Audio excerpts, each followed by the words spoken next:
জন্ম নিয়ন্ত্রণ জায়েজ আছে কিনা সঠিক নিয়ম বলে উপকৃত হব। অনেক জায়গায় লেখাটা দেখেছি ফু দিয়ে মোমবাতি বন্ধ করলে দারিদ্রতা আসে, এটা কি সঠিক? স্বপ্নদোষ এটা হয়েছে কিনা আমি শিওর নই বা মনে নেই। তাহলে কি করা দরকার? বাচ্চারা অনেক সময় নিজের ছায়ার সাথে খেলা করে, এদিকে কোনো ক্ষতির সম্ভাবনা আছে? আজানের সময় পেশাব পায়খানা করা যাবে কিনা? বাতের ব্যথার জন্য এক জাতীয় পাথরের মতো দেখতে এক প্রকার বস্তু লাগানো ব্রেসলেট যা হাতে ব্যবহার করা হয় আবার পায়ে কালো রাবারের মতো ব্যবহার করা হয়, সম্পর্কে হুকুম কি? গাছের মেহেদি পাতা কি পায়ের নখে দেওয়া যাবে? অজু করে ফেরার পথে পুরুষ লোকের সাথে দেখা হলে বা কথা বলতে হলে তারপর নামাজ হবে কিনা নাকি আবার অজু করতে হবে? ইতিমধ্যে যে সমস্ত প্রশ্ন আমাদের সামনে চলে এসেছে তার মধ্যে থেকে প্রথম যে প্রশ্নটি আমি দেখতে পাচ্ছি তা হলো, কাজী রিয়াদ আপনি জানতে চেয়েছেন বাচ্চারা অনেক সময় নিজের ছায়ার সাথে খেলা করে, এদিকে কোনো ক্ষতির সম্ভাবনা আছে?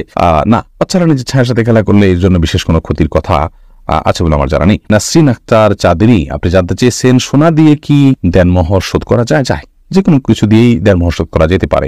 আরিফিন আহমেদ সাগর আপনি জানতে চেয়েছেন চিংড়ি মাছ খাওয়া জায়েজ হবে কিনা? জি, চিংড়ি মাছ খাওয়া জায়েজ আছে। এটাকে অনেক একসময় আলেমরা মাকরুহ বলতেন, এখন কেউই এটাকে আর মাকরুহ বলেন না, কারণ এটিও এক প্রকারের মাছ, যার কারণে এটি সম্পূর্ণ জায়েজ এবং হালাল। শারমিন আখতার আপনি জানতে চেয়েছেন স্বপ্নদোষ এটা হয়েছে কিনা আমি শিওর নই বা মনে নেই। তাহলে কি করা দরকার? শুধু স্বপ্নে দেখেছেন কিন্তু কোনো ভিজা বা স্বপ্ন দোষের মাধ্যমে বীর্যপাত হয়েছে এরকম কোনো আলামত যদি আপনি না দেখেন তাহলে সেক্ষেত্রে আপনার গোসল ফরজ হয়নি। আপনি স্বপ্নে দেখেছেন বীর্যপাত হয়েছে, বাস্তবে বীর্যপাতের কোনো আলামত যদি খুঁজে না পান তাহলে আপনাকে গোসল করতে হবে না। সফিবুর রহমান আপনি জানতে চেয়েছেন সুন্নত পদ্ধতিতে গোসল করার জন্য প্রথমে ওযু করলাম, তারপরে সারা দেহে সাবান মেখে গোসল করলে আবার কি ওযু করতে হবে? না, এরপরে আর ওযু করার প্রয়োজন নেই।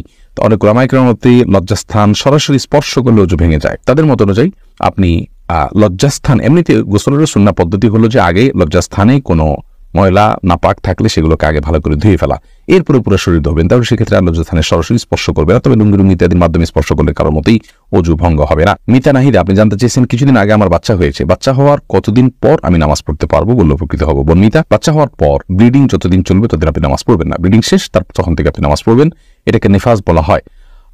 নেফাস বা সন্তান প্রসব পরবর্তী যে ব্লিডিং, এই ব্লিডিং শেষ হয়ে গেলে আপনাকে সালাত আদায় করতে হবে। তবে ব্লিডিং এর সর্বশেষ সীমা হলো 40 দিন। 40 দিন পর্যন্ত যদি ব্লিডিং বন্ধ না হয় তাহলে 40 দিনের পরে ব্লিডিং থাকলেও আপনি সালাত আদায় করবেন। আলমগীর হোসেন আপনি জানতে চেয়েছেন স্মৃতিশক্তি বৃদ্ধির জন্য কি কি আমল করতে পারে? স্মৃতিশক্তি বৃদ্ধির জন্য একটি বিশেষ আমলের কথা একটি হাদিসে পাওয়া যায়, বিশেষ সূরা বিশেষ সংখ্যক বার রাতে 2 রাকাত নামাজ পড়ে। সেই হাদিসটি সনদকে মুহাদ্দিসিন ইকরাম যায়িব বলেছেন। স্মৃতিশক্তি বৃদ্ধির জন্য গুনাহ থেকে বেঁচে থাকা আর স্বাভাবিকভাবে আল্লাহর রাব্বুল কাছে দোয়া করা, এই দুটি বিষয় বিশেষভাবে উল্লেখযোগ্য।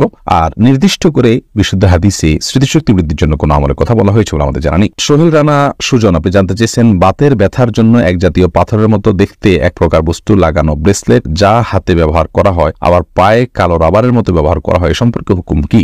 ভাই সোহেল, এই জাতীয় ব্রেসলেটের কোনো বৈজ্ঞানিক কোনো ব্যাখ্যা আছে কিনা যে এটি মানুষের শরীরে বাতের ব্যথাকে দূর করে? যদি থাকে তাহলে এটি ব্যবহার করা যেতে পারে, এবং যদি বৈজ্ঞানিক কোনো ব্যাখ্যা না থাকে, এর যৌক্তিক কোনো লজিক্যাল কোনো কারণ না থাকে, নিছক এটি একটা ধারণা মানুষের থাকে, তাহলে সেক্ষেত্রে এটি ব্যবহার করা জায়েজ হবে না।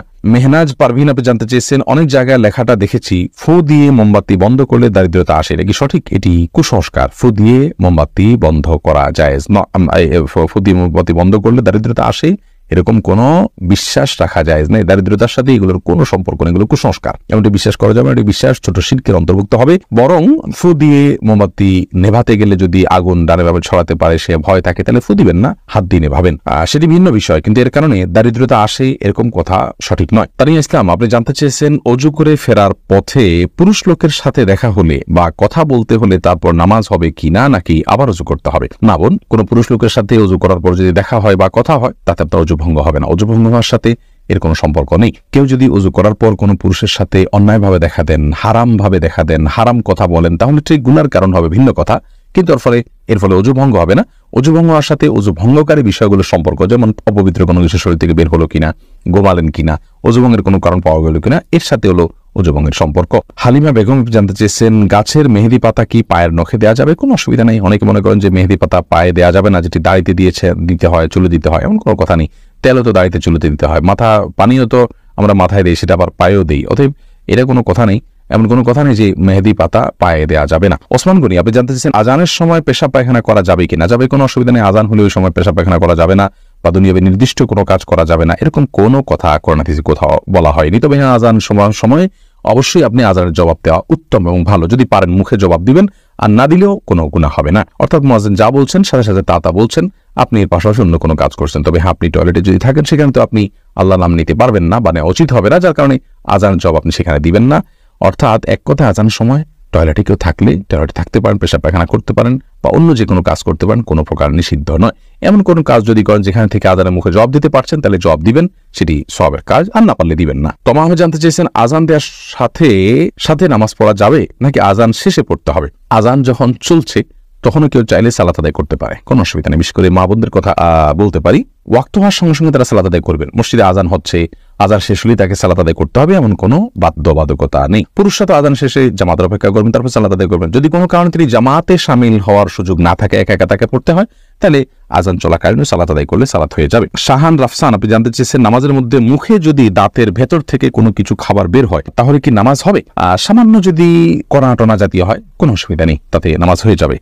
দাঁতের মধ্যে কণা ছাড়া তো আর বড় কিছু দেখার কোথাও নয়, অতএব এটা জায়েজ হবে ইনশাআল্লাহ। হ্যাঁ, যদি মুখের ভিতরে কোনো খাবার রেখে আপনি নামাজ দাঁড়িয়ে যান আর ওটা খেতে খেতে নামাজ পড়েন, আপনি গিলেন খান, তাহলে তো আপনার নামাজ হবে না। ইসরাত আলিজা, আপনি জানতে চেয়েছেন, শরীরে কোনো অংশে ব্যান্ডেজ লাগানো থাকলে ফরজ গোসল হবে কিনা? যদি কোনো অংশে ব্যান্ডেজ লাগাতে হয়, ব্যান্ডেজ করাটা তার জন্য ক্ষতিকর হয়, অসুবিধার হয়, তাহলে সেক্ষেত্রে যে অংশে ব্যান্ডেজ লাগানো আছে ওই অংশ বাদে বাকি অংশে আপনি পানি ঢেলে যদি ধৌত করেন আর ব্যান্ডেজের উপরে শুধু ভিজা হাত দিয়ে মুছে নেন, তাহলে আপনার গোসল হয়ে যাবে। আর যদি ব্যান্ডেজটা এরকম জায়গায় হয়, কথার কথা পেটে বড় করে ব্যান্ডেজ আছে, তাহলে সেক্ষেত্রে আপনি উপরের অংশে কোনোভাবে পানি দিতে পারছেন না, দিলেই ব্যান্ডেজ ভিজে যাবে, তাহলে সেক্ষেত্রে আপনি অবশ্যই তায়াম্মুম করে সালাত আদায় করতে পারবেন। এমনি মাহবুবুর রহমান জানতেছেন, ইকামতের সময় মুসল্লিরা কখন দাঁড়াতে হবে? ইকামতের সময় মুসল্লিদের দান নির্দিষ্ট কোনো বাধ্য করে দেওয়া হয়নি যে এই সময় দাঁড়াতে হবে। আমরা অনেকে মনে করি যে কদ কামাতিস সালাহ বললে তখন দাঁড়াতে হবে, অথবা হাইয়া আলাস সালাহ হায়াল ফালাহ বললে তখন দাঁড়াতে হবে, এরকম কোনো কিছু কিন্তু আবশ্যক নয়। ইকামতের শুরুতে বা মাঝে যে কোনো পর্যায়ে মুসল্লি দাঁড়াতে পারবেন।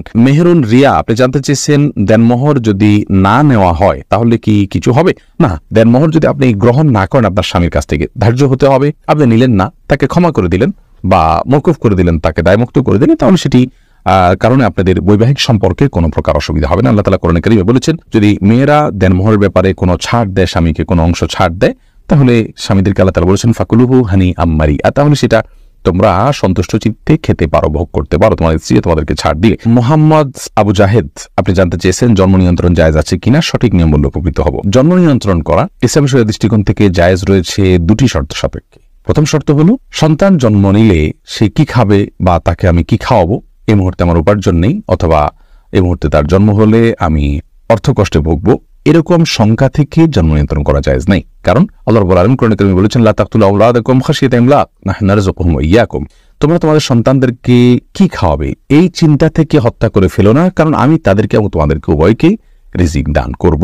অতএব রিজিকের ভয়ে জন্ম নিয়ন্ত্রণ করা জায়েজ নাই। যদি কেউ এই চিন্তা থেকে জন্ম নিয়ন্ত্রণ করে যে আমার স্ত্রীর স্বাস্থ্যগত দিক থেকে তিনি এখন সন্তান জন্ম দেওয়ার জন্য ফিট নন, অথবা ডক্টর নিষেধ করেছেন যে এত বছর পর্যন্ত সন্তান ধারণ করা উচিত হবে না, অথবা এমন কোনো জায়গায় আছেন যেখানে আসলে এই মুহূর্তে আরেকটি সন্তান হলে সেটাকে লালন পালন করা কঠিন হবে, বা একটা ছোট সন্তান আছে মায়ের দুধ খাচ্ছেন, আরেকটা সন্তান আসলে মায়ের জন্য লালন পালন করাটা টাফ হয়ে যাবে, সেরকম লোকজন নাই, অর্থাৎ পারিপার্শ্বিক কারণে যদি জন্ম নিয়ন্ত্রণ করা হয় সেটা জায়েজ রয়েছে। দ্বিতীয় শর্ত হলো যে যদি স্থায়ীভাবে না করা হয়, অস্থায়ীভাবে করা হয়, সে অস্থায়ীটা 2 বছর 4 বছর 6 বছর 10 বছর পর্যন্ত হতে পারে, সমস্যা নেই। যে অস্থায়ীভাবে জন্ম নিয়ন্ত্রণ যদি করা হয় এবং রিজিকের ভয় ছাড়া অন্য কোনো কারণে জন্ম নিয়ন্ত্রণ করা হয়, তাহলে সেটি জায়েজ রয়েছে।